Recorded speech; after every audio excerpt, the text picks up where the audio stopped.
armazenamento de versões intermediárias do modelo e pela implantação final para uso em produção. Assim, a rede neural é o núcleo matemático do aprendizado, mas ela opera dentro de uma arquitetura mais ampla composta por diversos módulos especializados. O componente central do aprendizado é o modelo, também chamado de rede neural, Neural Network. Ele representa a estrutura matemática principal da inteligência artificial. É nesse componente que são definidas as camadas, layers, as conexões entre neurônios artificiais, as funções de ativação, activation functions, os mecanismos de atenção, attention mechanism, a forma de propagação das informações e toda a arquitetura responsável pelo processamento dos dados. O modelo define como os dados entram, como são transformados internamente e como uma resposta será produzida. Nessa etapa inicial ainda não existem pesos finais aprendidos.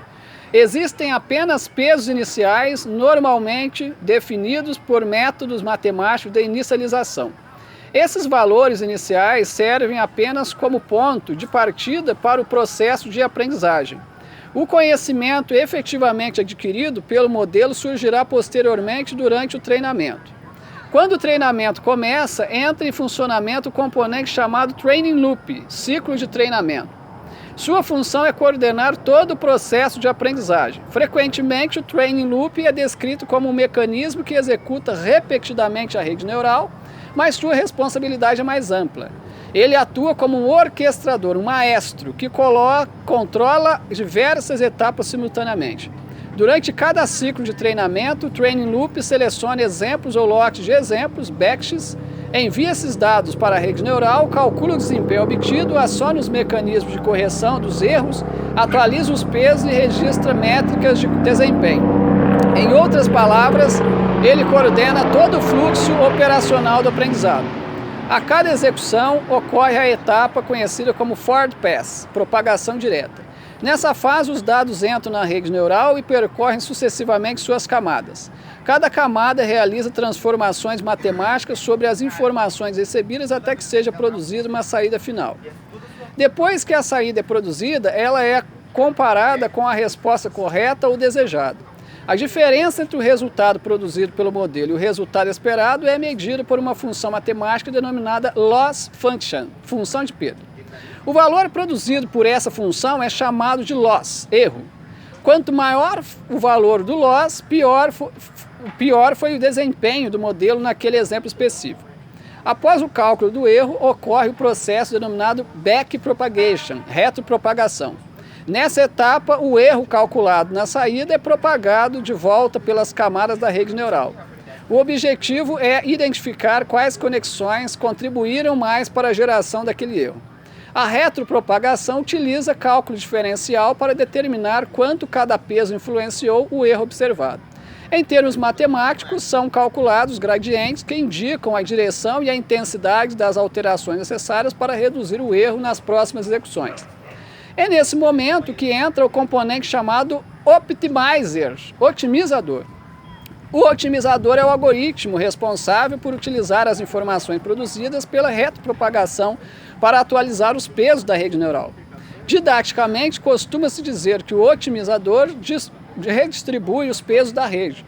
Contudo, tecnicamente, ele não transfere peso de uma conexão para outra. O que ocorre é um ajuste individual de cada parâmetro. Com base nos gradientes calculados pela retropropagação, o otimizador determina quanto cada peso deve aumentar ou distribuir para reduzir o erro observado.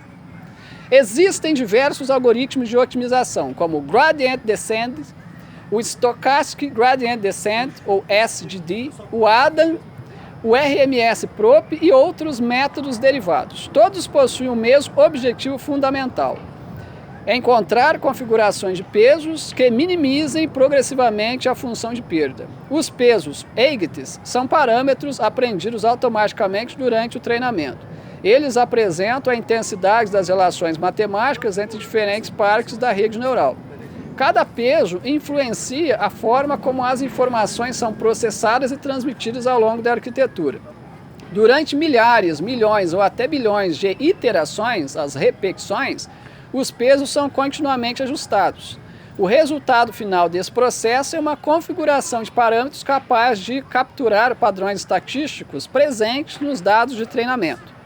Os hiperparâmetros, são diferentes dos pesos. Eles não são aprendidos automaticamente pela rede neural. São configurações que controlam o próprio processo de treinamento. Entre os hiperparâmetros mais conhecidos estão a taxa de aprendizado, learning rate, o tamanho dos lotes de treinamento, backsize, o número de épocas, a quantidade de camadas da rede, o número de neurônios por camada, os mecanismos de regularização e diversos outros parâmetros estruturais e operacionais. Enquanto os pesos são modificados automaticamente durante o treinamento, os hiperparâmetros controlam como esse treinamento ocorrerá. Eles funcionam como regras gerais que determinam as condições sobre as quais o aprendizado será realizado. É justamente nesse ponto que surgem técnicas como Grid Search, busca em grade, Random Search, busca aleatória, e Bayesian Optimization, otimização bayesiana. A palavra externamente utilizada nesse contexto frequentemente gera interpretações equivocadas. Em engenharia de software tradicional, dizer que algo é externo normalmente significa que os dados estão fora do sistema, como ocorre quando um programa consulta informações em um banco de dados remoto, em uma API financeira ou em um site da internet. No ajuste de hiperparâmetros, entretanto, o termo possui outro significado. Quando se afirma que a escolha dos hiperparâmetros ocorre externamente, isso não significa que os dados sejam obtidos em fontes externas. Significa apenas que a seleção destes parâmetros acontece fora da rede principal. A rede neural realiza o aprendizado dos pesos. Já os mecanismos de otimização de hiperparâmetros observam os resultados produzidos pelos treinamentos e decidem quais configurações deverão ser utilizadas nas próximas execuções. Trata-se de uma camada de controle que opera acima do processo principal de aprendizagem. A técnica mais simples é a Grid Search, busca em grade. Nela, o pesquisador define previamente um conjunto de valores possíveis para cada hiperparâmetro. Por exemplo, pode especificar diferentes taxas de aprendizado, diferentes tamanhos de lote e diferentes quantidades de épocas. O sistema então constrói uma grade contendo todas as combinações possíveis entre esses valores. Cada combinação é utilizada para executar um treinamento separado. Ao final, os resultados são comparados e seleciona-se a configuração que apresentou melhor desempenho. Observe, no sentido atente-se, que não existe nenhuma busca em site externo. A grade é simplesmente uma tabela de combinações gerada internamente pelo próprio sistema. O termo busca refere-se apenas à procura da melhor configuração de hiperparâmetros. A Random Search, busca aleatória, segue a mesma lógica geral, mas evita testar todas as combinações possíveis. Em vez disso, sorteia combinações aleatórias dentro dos intervalos definidos previamente. Quando o número de combinações possíveis é muito grande, testar todas elas pode se tornar inviável. Nesses casos, a Random Search consegue explorar regiões promissoras do espaço de hiperparâmetros utilizando uma quantidade muito menor de experimentos. Assim como ocorre na Grid Search, não existe qualquer consulta a fontes externas. Toda a informação utilizada encontra-se dentro do próprio processo experimental, dentro do código. A Bayesian Optimization, otimização bayesiana, utiliza uma estratégia mais sofisticada. Em vez de testar combinações de forma exaustiva ou aleatória, ela aprende com os resultados produzidos pelos treinamentos anteriores. Após algumas execuções, o algoritmo constrói um modelo probabilístico que procura estimar a relação entre os hiperparâmetros utilizados e o desempenho obtido. Com base nessas estimativas, a otimização bayesiana identifica regiões do espaço de hiperparâmetros que apresentam maior probabilidade de conter soluções promissoras. Dessa forma, ela consegue direcionar os testes futuros para áreas potencialmente mais produtivas.